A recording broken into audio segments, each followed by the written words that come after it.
संघर्ष में मनुष्य अकेला होता है, सफलता में जब उसके साथ होता है।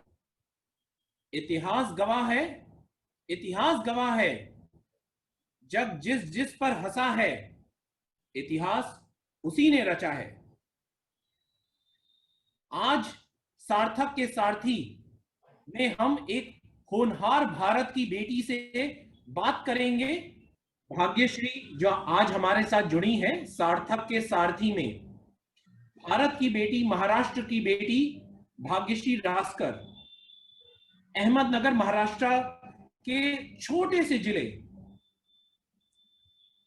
श्रीगोंडा से उनकी यात्रा पुणे तक, जहां पे आज वो एक बड़े कॉर्पोरेट में कार्यरत हैं। तो सुनते हैं भाग्यश्री से उनकी कहानी। भाग्यश्री, हमको बताएं आपका जन्म कहाँ हुआ, आपके घर में कौन कौन है, और अपने बचपन के बारे में। और जब आपके माता पिता ने देखा कि आपका बायां हाथ नहीं है, तो आपके परिजनों की, आपके माता पिता के मित्रों की और बाकी गांव वालों की क्या प्रक्रिया है, क्या प्रतिक्रिया थी, और कैसे फिर आप आगे बढ़ी, अपनी यात्रा के बारे में हमें बताएं। ठीक है सर। हाँ सर, मेरा नाम भाग्यश्री रघुनाथ रासकर है। सर मैं अहमदनगर जिले के श्रीगोंदा तालुके से बिलोंग करती हूँ। वहाँ पे लिम्पन गांव एक छोटा सा गांव है, वहाँ पे मेरा जन्म हुआ। वो पहले तो मेरे पापा जॉब पे भी नहीं थे। हमारी बहुत कंडीशन, ऐसी परिस्थिति बहुत बिकट थी।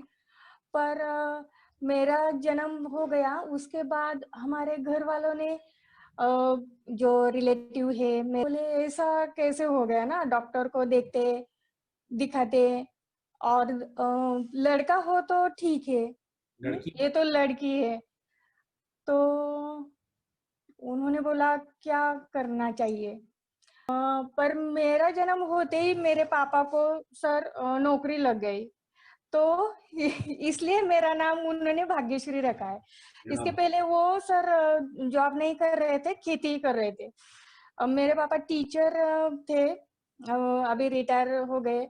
हमारे घर में मैं 3 नंबर की हूँ। मुझे जब से समझ में आता है तब से सर मैं यही जो छोटे छोटे लड़कियां लड़के रहते थे, वो बोलते थे कि तुझे क्यों हाथ नहीं, हमें 2-2 हाथ है, तुझे ही 1 हाथ क्यों नहीं।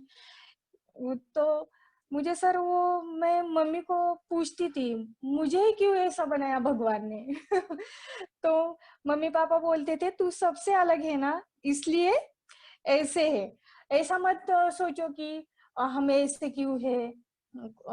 तू सबसे अलग और सबसे अच्छी है, इसलिए तो हमारे घर में आई है। और मेरा सबसे जो, ज्यादा भाग्य वाली है, और हाँ जहाँ जाएगी वहां सबके भाग्य उदय। हाँ सर, वही। हाँ, वो हमारा तो भाग्य खुल गया ऐसे। पापा बोलते थे। और सर जो मेरा स्कूल है वहीं पे हो गया, गांव में हो गया 10वीं 12वीं तक। पापा बोले तुझे आगे क्या करना है, तो मैंने बोला मुझे एग्रीकल्चर जाना है, तुझे जो करना है तू वो कर। कभी उन्होंने कुछ मेरे पे लिमिटेशंस नहीं लगाए, किसी भी चीज के नहीं लगाए सर। फिर मैंने एग्जाम दी 12th की। उसके बाद सर मेरा नंबर जो है परभनी में लग गया, एग्रीकल्चर कॉलेज में। वहां पे, हाँ, मेरे पापा सिर्फ वहां पे मुझे एडमिशन के लिए छोड़ने आए थे। उसके बाद 4 साल में भी मेरे पापा वहां पे आए नहीं। मैं अकेली जाती थी, अकेली आती थी। पापा बोले तुझे ही करना है ये सब। 12th से पहले मैं कभी घर छोड़ के कभी भी रही नहीं। वहां पे मैं हॉस्टल पे रही, 4 साल हॉस्टल पे। एमएससी की भी मैंने 2 साल हॉस्टल पे बिताए हैं।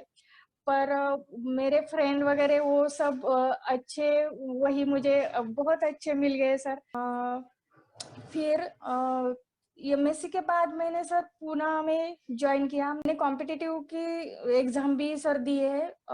इंटर मेंस में हो गया था, इंटरव्यू तक जा चुकी हूँ। क्या बात है, क्या बात है। तो ये अभी स्टेट सिविल सर्विसेज के लिए कि यूपीएससी क्या? अ, अभी सर यूपीएससी के क्लास किए हैं मैंने, और एमपीएससी के एग्रीकल्चर के भी दिए है। एमपीएससी एग्री एमपीएससी दी है, और राज्य सेवा के भी दिए है एग्जाम।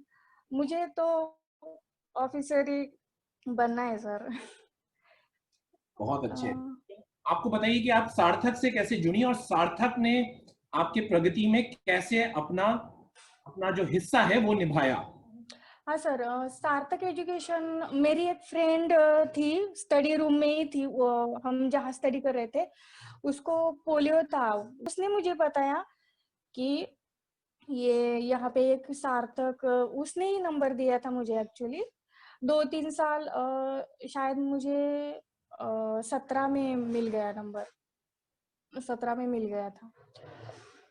तो मैंने फिर वहाँ पे दिया एप्लीकेशन, जाके आई सार्थक में। बहुत ढूंढना पड़ा। तो वहाँ पे मैंने रिज्यूम दिया था, वहाँ से कॉल आ गया। और सर सच में ये सार्थक एजुकेशन है, ये सच में अच्छा है, बहुत अच्छा। मुझे तो दूसरे कोई सिर्फ बताते हैं हाँ हम जॉब देंगे, ये देंगे, पर जो एक अटैचमेंट रहती है वो सार्थक से तो मैंने दूसरे नहीं देखी सर ऐसे। क्या बात है, बहुत अच्छे। तो सार्थक ने आपको जॉब दिलवाई, आपके साथ वो लगातार बने रहे, जिससे कि आपकी वो प्रगति पे भी दृष्टिकोण डाल सकें और आपको आगे प्रोत्साहित कर सकें कि आप और अच्छा करें। बहुत अच्छा भाग्यश्री। हम चाहते हैं कि आप यूपीएससी बनकर आईएएस ऑफिसर बने, एक सीनियर एग्रीकल्चर ऑफिसर बने हाँ सर। और देश का नाम रोशन करें, अपने जिले का नाम रोशन करें, महाराष्ट्र की बेटी भारत की बेटी बन सके।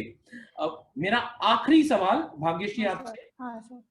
आप क्या मैसेज देंगी जो बहुत सारी भारत और महाराष्ट्र की बेटी हैं जो दिव्यांग हैं, हम्म।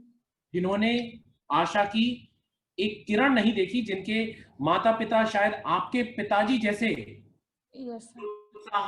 प्रोत्साहित नहीं करते हैं, आप उनको क्या मैसेज देंगे? क्योंकि मैं ये देख रहा हूं कि आपके पिताजी का बहुत बड़ा हाँ सर। ये हाथ है।